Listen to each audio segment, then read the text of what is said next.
Welcome to another episode of Lending Bros. I am Shane. I am CJ. Great to have all of y'all listening here today. So many listeners. So good. Dude, I'm super stoked about this event, man. And thank you for, I feel like I did no work and you did all of it. So I appreciate you doing all that for the Santa event. It was mostly my wife who worked for free. Shout out to Rebecca. Yep. Love free help. Mm-hmm. That's awesome. Yep. How's the end of the year treating you, man? It's been good. October was a very good month. With the dip in rates, we saw a decent amount of people take advantage of some savings and get a lower monthly payment. November slowed down a touch, but it always does. Yeah.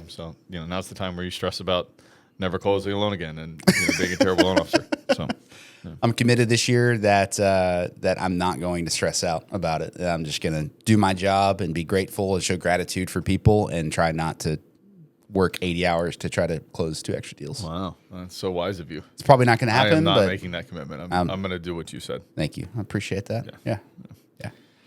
Well, sweet, man. Well, let's dive in here. We got what is driving like in Dallas and how communicating. Wait, what is this? So tie back to how communicate when looking for a home is important. Okay. Oh, he just did the Ron Burgundy. He just did the Ron I am Burgundy. Ron Burgundy. Oh, my God. Oh, that's too funny. Yeah. So what it's like to drive in Dallas? For sure. All right, here we go. Oh. Not a great idea, but pretty impressive they pulled it off. Wow. Yeah. Have you been in a wreck? I've never. Oh, so yes. Okay. Yeah. I was gonna say no, but I totaled my car in an ice storm. Your fault? 100%. Other than driving in an ice storm? 100% my fault. Yeah. So it was on George Bush. It was Christmas Eve. I had a friend at the time that was spending Christmas Eve alone. Okay. So I felt bad. So I was trying to be friend of the year. Mm-hmm. So drove out, and I was the first wreck of like one of the biggest pileups on George Bush. I guess you'd rather be first? Not first or last. Yeah. Ricky Bobby. Well, that doesn't really count, though, but because that's like, condition induced. Yeah. Black ice. Yeah. Totaled the car. So BMW got it like super wow. cheap, fixed it up, and then totaled it. First car I totaled. Hopefully the last. So, yeah. But other than that, no. So that's good. What about you? You're a great driver. Yeah, I have been in a wreck. I was in high school. I was changing a song. Looked down to change it. Ran a red light. T-boned a poor civilian. Oh no. Yeah. But everybody was fine. Car was fine. Drove Really? it for a couple more years. So that was good. What kind of car was that? I was a Jeep Grand Cherokee. It's like 2009 Jeep Grand Cherokee. Jesse. Man. You named it Jesse? I did name it Jesse. Yeah. Ours is called Black Betty, our black SUV. I like so that. yeah. But yeah, I think obviously Dallas has some crazy traffic and some crazy commutes and things like that. I know I always talk with clients right as far as ideal commute time and what that looks like. What would you say to someone who is looking to purchase, who hasn't really thought about what if they want to live and prosper and work in South Dallas? Yeah, I think the mistake that I see a lot of people make as far as commute is they focus on the number of miles, which is a big mistake because you can be 40 miles away and it can take you just as long to drive 15 miles depending on where you're going in Dallas, right, in DFW. Sure. So I think what worked for us when we were trying to figure out where to live with a commute to Plano is I would just literally get on Google Maps and at 8 a.m. and figure out what was the commute there, and then at 5 or 6 p.m. what was the commute back, and that kind of helped give me an idea if that would be doable or not. So Waze has a cool thing where you can put in the time that you're going to leave. That's and cool. It estimates traffic based on other trips. Mm-hmm. So we did that a lot. I actually kind of went the other way, right? So we moved. I had like a 15, 20-minute commute for going to the office at our other house. We moved a couple years ago. I mean, literally, I think it's like 2 miles from the office. Yep. I miss my commute a little bit. Like it's really, I drive 5 minutes, so I don't get to, there's no decompressing. There's no, I don't listen to any podcasts. I don't listen to anything like that. So I do kind of miss the commute. So be careful. You could go the other way. As far as, I don't want anything crazy, right? Like I wouldn't sign up for an hour, but like give me 15 minutes, I'm in. Actually, I think my 30-minute drive It's perfect. As long as if there's traffic, it's about 45 minutes. But even then, it's not super terrible. Yeah, under an hour, I feel like you're fine. 100%, man. Yeah. All right, we got nighttime in Dallas. Shout out Dallas, Texas TV. Great follow. Oh. No, I know exactly what's going to happen here. Oh. Police chase. Love a good police chase.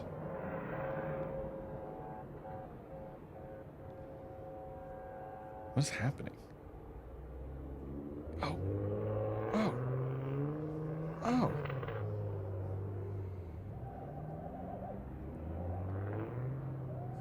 What? Is Had it like, to be like a car meet or something? like a race, right? Yeah, it had to. Because I do feel like our resources could maybe be spent better in Dallas than chasing guys who are doing donuts in the parking lot. So I'm hoping they were doing something else. That's crazy. I just love how someone was there to capture this all. Yeah. How great is this? It's kind of a good strategy. They're just all scattering. Can't arrest us all.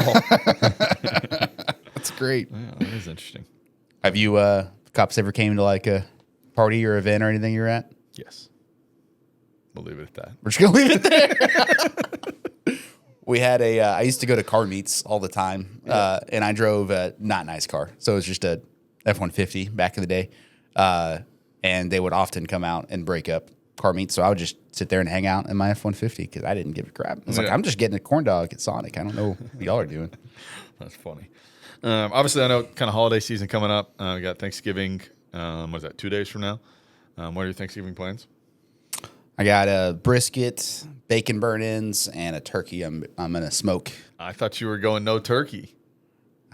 So here's the thing. So you can I was gonna do turkey breast, but turkey breasts are like $10 a pound. Yeah. Or you can get a whole turkey for 98 cents a pound. And that whole turkey has breast in it. It does. Yeah. So there you go. So you gave in. Gave You're smoking it? Smoking it, yeah. It's brining right now. Give me your turkey strategy. So I go to Sam's. I don't know if people know this. You're a very good smoker of meats. Well, thank you. Appreciate that. Thank you for clarifying the meats part. Appreciate that. Sam's has a like brining kit for turkeys. Okay. It's like $5. It comes with a food safe bag and all the stuff you need to brine it. So I literally just do that. Throw the turkey in, sits there for 2 days. You're Seasonings, helping the people here. Seasonings. I don't know. Like you said, what's in the brine? Yeah. So it's just like brine is like mostly salt and seasonings and stuff like that. So it makes the turkey more. If anyone's I love my mom. She's a good cook, but her turkey is typically not the most moist. Oh yeah. I love you, Mom, if you're watching this. I love all your other cooking. So the reason why you brine in her defense, it is for sure. So you brine the turkey so that way it stays more moist, and then when you smoke it for a long period of time, it helps it stay like moist and seasoned well and stuff like that. So just do that, brine it, smoke it for like 5 hours, have a smoker outside, drink lots of beer. That's really important. the beer is very important. Yeah. And then have you had bacon burn-ins though? I've had your bacon burn-ins, yes. Have you? Mm-hmm. Okay. At your like bourbon event you did. That's right. I did make some there. Yeah. That's cool. They were delicious. Thanks, man. What are you doing? We are going down to Austin. My wife's family is from Austin, so we do that every year. Spend Christmas up here, go to Thanksgiving down there. Her whole family comes in. For me, it's great. I golf with their brothers and dad. I gamble with them on the couch and eat food. So it's when do y'all really golf? my ideal. We're Wednesday, and I got the go-ahead for Thanksgiving morning. I didn't know like you could golf on. Guilt-free if you go with her family. There you go. It's like, I got to go. I don't want to go, but like, I have to. got to. But so what have you seen? Obviously, holidays, we got Thanksgiving, and for those who don't know, Christmas follows Thanksgiving. Have you seen the market change anymore? Like, what do you see impact wise on the real estate market with the holidays? So I think in October was we had the residual kind of hype from rates being a little bit lower on there for that 2 week time. It was a glorious 2 week period of time. Best 2 weeks. And so we saw a little bit of residual kind of pour into October, but really like I think the stream of interested buyers and stuff like that has been pretty consistent. I haven't seen a huge drop off. And really it seems like people aren't, surprisingly, it seems like every other year people were really concerned about the timing of going to be in before Thanksgiving or want to be in before Christmas. I'm not really feeling that this year. No, people are kind of like good with whatever. Yeah. I think some of that, right, is it's a bit more of a buyer's market. And so buyers are able to be a little more choosy, Yeah. right, or picky, I guess is the right word. Yeah. So that may be some of it, right? Yeah. They're not stressing so much on timeline because they, feel like they maybe have a little bit more control. Yeah.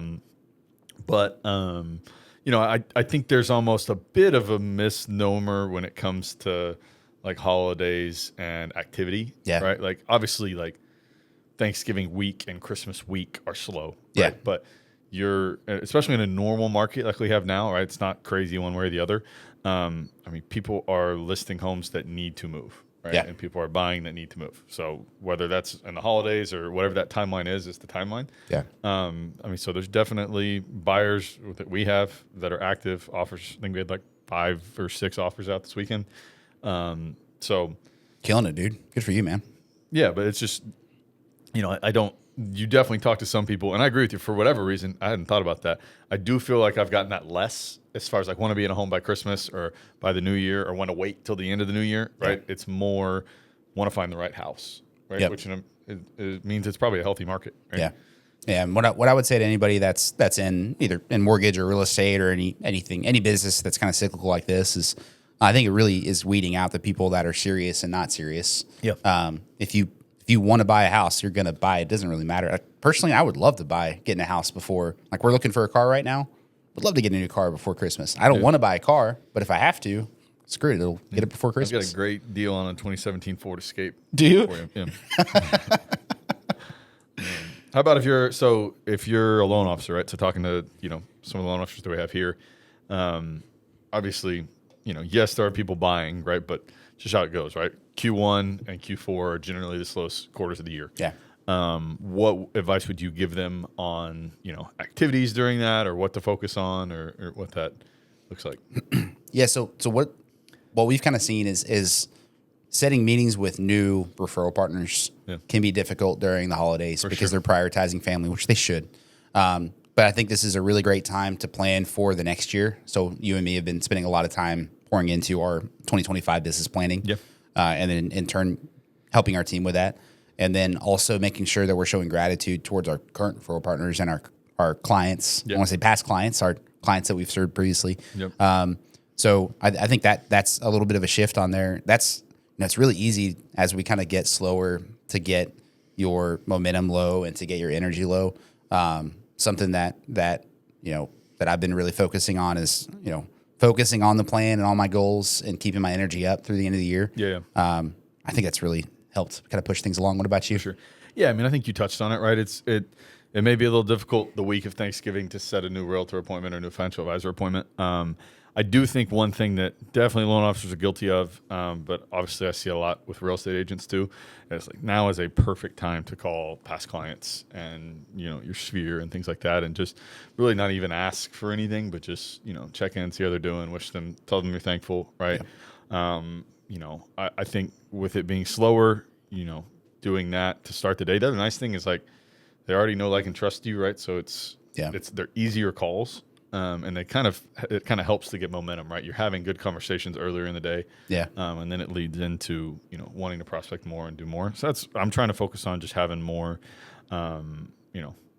client conversations. For sure. And then I this as well as I, right? There is a lot of value in those. Like they know people to refer. They you want to be front of mind of those people. So taking now, whenever it's slow, to business plan, like you said, but to also, touch on and love on the people who have already done business with you, I think is 100%. What I would recommend. Yeah.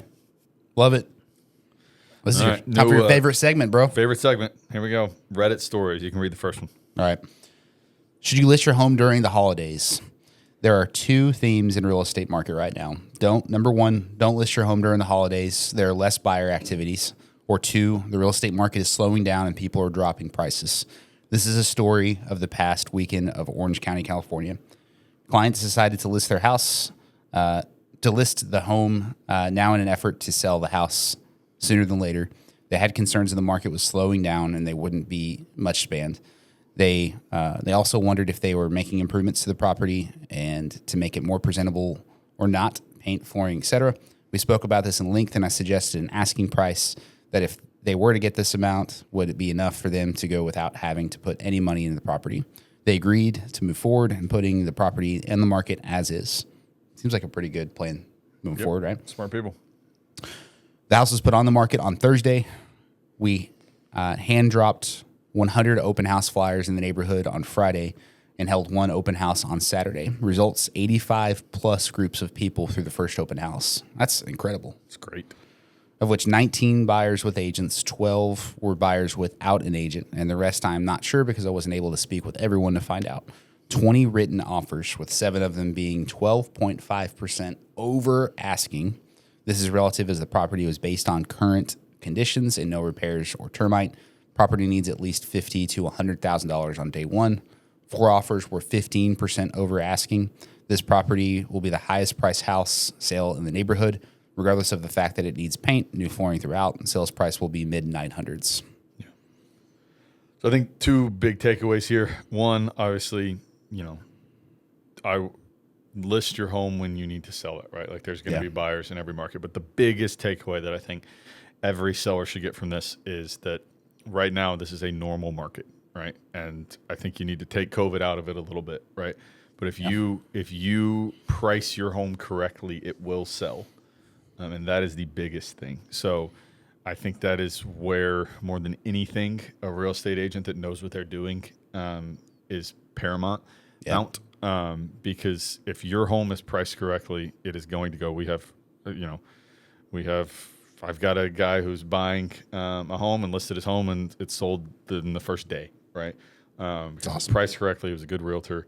So it literally only comes down to this, right? Like the homes that are sitting on this market, most likely there's obviously some extenuating circumstances, right? But a lot of them are just because they're not priced correctly. Yeah. Whenever they price correct and whenever they drop the price, they will sell. Yeah. But you're going to lose more money if you do that after the fact, right? So if you drop a price after it's been on the market, a lot of times common sense, right? It signals to buyers, right, that something's wrong with the house, or that they can get it for even lower, right? Yep. Whereas if you were to start there, right, and drive up more, what's the word I'm looking for? Traffic. Thank you. Just like this, it's probably going to end up going over your price, or you'll get your price. Yeah, 100%. Yeah, I think a lot of the mistake that I've seen some sellers make recently is they're focusing when they're interviewing multiple agents. So I think it's a good idea, right? Of course. Find someone that you trust that is going to represent you well. When they're going through and interviewing multiple agents, they're picking their agent based on the seller, based on the agent who says that they can sell their house for the highest price. 100%. Like you could say that the house is worth $2 million, but won't have a shot at selling over $700,000. That doesn't mean you should list it for $2 million. Yep. The other thing on here is all realtors are not the same as far as their efforts. No. The fact that this guy had an open house and had 85 plus groups, like they obviously did an incredible job at marketing that. They hand dropped 100 open house flyers. All right, that's less than 2% of realtors would actually do that. Yeah. So I think that's the other thing is ask them not just what they're going to do, for lip service, but what is their marketing efforts going to be on there. I mean, that obviously drove a ton of traffic through. Yeah, I love it. I think anytime a realtor tells you a price, whether it's low or high, right, you should ask to see why. Yeah. Like, what's the math behind that? How did you come to that amount? And if it's just, hey, if you tell them, which is what we're not saying, right, is you're totally allowed to, as a seller, have an idea of what you want to sell the home for. Sure. Right. But like if you say, I want to sell my home for $900,000 and the agent says, all right, yeah, let's list it for $900,000. I like that number. Ask why, right? Because if it's too high, it is going to sit in this market. 100%. I think a lot of it's about expectations too. I mean, I look at it as totally different, but I'm going through right now on our car. We bought our car and it's worth $20,000 less 4 years later. We bought it used, a couple years used. Yeah. I figured it'd be like $10,000 less. So if I would have gone to a dealership for a trade-in and they would have told me the number, I would have hung up on them, but I did some research before and I was depressed before I called the dealership. And so it kind of helped me set the right expectations. So I think doing that research beforehand, kind of knowing ballpark range, so you're not sticker shock, is important. Kind of related to that the story on there with the success in California on that house. This is actually a home over in Plano that had a $30,000 price cut. So it looks like on this, I mean, a couple of takeaways here that I have. This home's been listed on the market for 19 days. and they're having a price cut. So it looks like maybe this is a situation where the home might have not been priced correctly up front. Yeah. Yeah. It probably just didn't have activity and things like that. And from a buyer side, right? Like, I think this is what we're seeing in this market, right? That is really, it makes it a kind of a, for my money, a really good time to purchase, right? Especially a home like this that's in a really good area. The outside looks great, but maybe, if you're a millennial buyer, if you're a younger buyer, you would want to do some updates. Getting a home at a lower price, right? Allowing you to kind of work on it. That's, very nice and livable, right? But if you were to put more into it, right, you're going to see even more value 100% in that. So I think homes like this, right, that are in really good areas, but maybe aren't like completely updated throughout, are a really good opportunity for, buyers right now, because there's not as much, demand for those, just because they're probably going to take a little bit more work. And when you're scrolling on Zillow or Instagram or whatever it is, right, the ones that catch your eye are the ones that are, brand new, updated, things like that. Yep. But where you can really make a ton of value and get a ton of wealth is a house like this. Yeah. What a killer starter home. My first house was not nearly as nice as this. Yeah, I don't want to. Yeah, don't get me wrong. I'm not saying it's not nice. It's just, for sure. All right, so we got another Reddit question here. So during this time, the holidays, are there only less than ideal homes that go on the market? Low inventory, more flips, etc. Is the inventory going to be better come March? And so Robert Evans, 8543, he's no big deal. He's a top 1% commenter. Houses listed during the holidays are often motivated sellers. Some great deals happen this time of year because fewer buyers are looking. Spring will have more inventory, but also way more competition. Don't wait if you find something you like. Good houses sell any time of year. What do you think about Mr. Robert Evans' comment here? If someone is selling during the holidays, there's a reason why they're selling. Yeah. It's not fun. I think it's fun to buy, kind of like we talked about earlier. It's fun to buy a house. Yeah. Not really fun to sell a house. No, for sure. So I think, you really are getting someone that is motivated that you could potentially get a better deal on. Doesn't mean you're going to take $100,000 off a $500,000 house. Yeah. But you could have some more room to kind of wiggle room with those. For sure. Yeah, I can see why Robert's 1%. It's a he's right. Like, I mean, to your point, sellers, especially during the holidays, when you're selling a home, it isn't the most fun anyways, right? You got to get out of the house to let showings happen. But then you add in, holidays, family, things like that. With that, homes go on the market because people need to sell it in general, right? But around the holidays, there's less competition and, probably more motivated sellers. So yeah, I do agree, especially you definitely want to be, this is similar right in Q1 without the holidays, but still it's normally not like a crazy amount of demand in Q1 where we start to generally see things pick up, more competition pick up is in Q2 and definitely in Q3. Yeah. So if timing is right, if, homes within budget, things like that, I actually think Q4 and Q1 are some of the best times to purchase a house. For sure. Speaking of selling a house and having not fun experience, probably a good plug for our, we have some good bridge products as well. Have some buy before you sell options. I think you've done our new bridge option that we offer too, right? For sure. You want to give like the 30-second kind of? Leave 20% in there, get access to the rest of the equity, and, allows you to purchase that one. The nice thing too is that historically a lot of bridge products, because they are short-term loans, right? They're packed with fees. They're, sometimes 3%, 4%, 5% of cost, and this one is not, right? So it's a lot less as far as cost. Sure. And allows you to get in the home before selling, which is what a lot of people want, right? Because it's sometimes very tough to make contingent offers or to time it up, right? Yep. And so it allows you to get kind of the best of both worlds. Yeah, for sure. And the payment's super low too. It's interest only on the payment, no taxes and insurance. So it gives you 6 months to sell. So it's a really good product that we're doing quite a lot of. For sure. Yeah. Awesome, man. All right, let's go to the next Reddit question on here. This is from I'm okay, I'm all right, user on Reddit. Love that. Is it better to put my house listing on hold or take it off the market for the holidays? I dragged my feet since summer and finally put my house on the market a few weeks ago. Things are slow. We've had people come in to look, but it's getting really annoying having to do the whole open house thing and showings for minimal people to show up. I know it's a slower time, so I'm debating taking it off the market until maybe February, or should I maybe put it on hold? Which looks better to a buyer? I don't have any rush to sell, or as staying in my place is fine. And if it sells, I have a place to go. So either is fine. Any thoughts? And then, not kidding around, comment and said, leave it. Buyers are now fewer, but the ones that are looking for homes are motivated to find a place. I've sold 2 homes immediately before Christmas, and both transactions were very smooth, as everyone is practical about getting to closing. I think if I had to guess, right, kind of what we talked about, I had a feeling I'm okay, I'm all right. Home is maybe a little overpriced. Yep. I think that may be the problem, because, like we said, there are definitely buyers in this market looking to purchase, want to get in homes for holidays, things like that. So it's not knowing where the home is, right? That obviously plays a factor in. Sure. But if this were in the DFW market, what this probably tells me is that your home's probably overpriced. Yeah. And then what they're talking about as far as on hold, you do have the option, right, to just kind of put a pause on your listing. And obviously not a realtor, just play one on TV. But you put a pause on it, and days on market stop, right? Because a lot of times people will see days on market with a listing and will think that they can go in lower or something like that.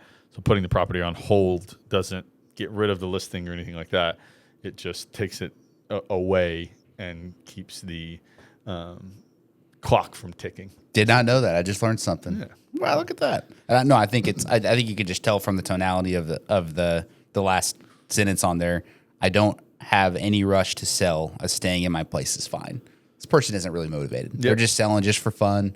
Not the right market to sell or buy a house just for fun. Yep. You need to sell a house for a need. Yeah. Or buy for a need. Yeah, for sure. So another Reddit question. This is from Jiggy111. Selling homes over the Christmas period. So is it really that bad? Every agent I've spoken to has warned against selling near the Christmas period.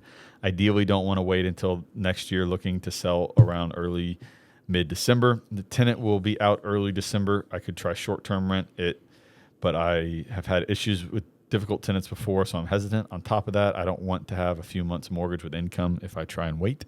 Is it just agents trying to get the house on the market ASAP, or is it really a big down period? Perth market. So this is in Australia. You know where Perth is? I'm impressed. Is that a thing? I think it's in Australia, right? Is it? Okay. Yeah, I'm about 85%. Subreddit is AUS property chat, so it's either Austin or Australia. I am confident Perth is not in Austin, Texas. That I do know. All right, and then Barfridge Zero said, if everybody else takes that advice and doesn't list first, suddenly you're one of the few properties available in a hot market. You could list a shoebox for $100,000 and get it at the moment. Ignore those real estate people. We'll leave that last word out. Yep. No, I mean, I think, it's tough. If they have a tenant going out in December, I have a rental property. You've heard me vent about all the make-ready work I've had to put into it in the last couple months, but it's been vacant for 21 days and hasn't really gotten a ton of traffic. I think it's priced correctly based on comps. But I'm probably being the other guy in the last post. I probably need to drop the price, kind of an ego thing, right? So I don't know. I think I'd probably rather be on the market for sale right now than for rent. Oh, for sure. So I think you're kind of trying to pick the lesser of the two evils on that. Yeah. Some of you have heard this before. If it's priced correctly, it will sell in the timeline that you want it. Yep. So that's the biggest thing. You got to have a realistic price, have a good agent who does their job, and have actual comparables and actual price. Comparisons, and it will sell. Yeah. Whether it's January or July. Yeah, for sure. Love that. And also, shout out to Jay, super speedy on this. Perth is the capital of Western Australia, located in the southwest of the country. Nailed it. CJ was right. Not Austin. Not Austin. Yep. What are some things that loan officers and agents should be, doing to focus on? I know we kind of briefly talked about relationship, being thankful and grateful. What are some other things that you would kind of coach anyone in mortgage or real estate to do during the holidays? Yeah, I think you hit the nail on the head as far as really get a rock solid plan for 2025 for the upcoming year. Something that we've kind of changed this year that we haven't done is we obviously, since we've been in mortgage, right, have been really big on the following year, getting a game plan, stuff like that. We've kind of broke it down now into 12-week years, right? Just because a lot of times you can set a goal, and if Q1 doesn't go the way you want it to, goal's kind of useless, Yeah. right? But if you break it up into 12-week, time periods, you can adjust kind of on the fly, up or down. So that's something I would spend time on, right? Figuring out exactly what you want and how to get there. And then, like we said, right, just reaching out to past clients. I know a lot of times in real estate, that's, doing big thing right now is pies, right? Like a lot of agents are doing pies this week, or events or things like that, just as a reason to reach out, right? The value of an event, right, is the people that you can reach out to, not necessarily who comes. So, are you an apple pie guy or a pecan pie? dude, I'm not a pie guy. Wow. I know. If I had to pick, I would pick apple pie. Really? But yeah, I'm a big pumpkin pie guy. Pumpkin, okay. I got no problem. Now here's the thing: if you got the pumpkin pie and you just overload it with the whipped cream, I'm good with that. Okay, I thought you were going the other direction with that. But apple pie with scoop of ice cream. Oh, dude, it's so good. Bluebell vanilla. So good. Heated up, of course. Mm-hmm. That's what I go with. But again, I would much rather have like a cookie or something instead of pie. Shout out to the chocolate chip cookies for sure. Yes. Dan and Guam did an incredible class. Thanks for getting me an invite out to that for the 12-week year. I think the biggest thing for that really kind of got me super excited that I would recommend everybody to do is figure out what your next year by design looks like. What are your, for me, it's very ambitious. I want to take 4 vacations next year. I typically take 1. So for me, going through and doing that, I want to get a new car and then want to do some let's to our house. So, and then I have some like saving and giving goals as well. So I put all those in there for the year, and I figured out how much I need to make for the year to accomplish that. Yeah. Then I feel it's less. I feel less yucky. I feel less selfish because I'm also like serving my family. I'm serving our future and stuff like that. It's not just all materialistical crap that I've kind of seen. So that's helped me there. That's one thing didn't touch on that I think is important to bring up, right? Like if you're doing your business goals and you're not connecting them to your personal or what will come if you get that, it's going to be really hard to stay motivated. Like, as cool as it is to just throw numbers on the board, if those aren't connected to something that you want to do, it's going to be tougher to stay motivated. For sure. My iPad is dead, by the way, so I'm going to need to carry this. It is? Okay, awesome, man. So as we're going into the new year, other than staying focused on goals and everything like that, are there any tools that you're using to kind of improve efficiency or anything like that in your business or personal life or anything like that? It's a great question. Let's see. Tools for efficiency. I think one thing that we've started to utilize, right, is I don't even know. You got something? You want me to ask you that question? We can cut it? Sure. Okay. Cut. Cut it. So as we're going into the new year, what kind of tools are out there to kind of help you with efficiency, or what are you working on to improve the process and become better in 2025? Yeah, so I think kind of 2 things: making sure our database is really cleaned up, and it's really easy to just kind of dump all the data from an Excel sheet in there. But fun fact: people don't like getting sent automated emails with their legal name when they go by a totally Christopher. Hey, Christopher, I really want to show gratitude. Yeah. So I got to change that nickname to CJ. So just simple database stuff. It's super redundant and boring, but it's super important there. And then also I started using Good Notes on my iPad. Dude, I'm addicted. I think I've brought this up like big Good Notes guy every other day.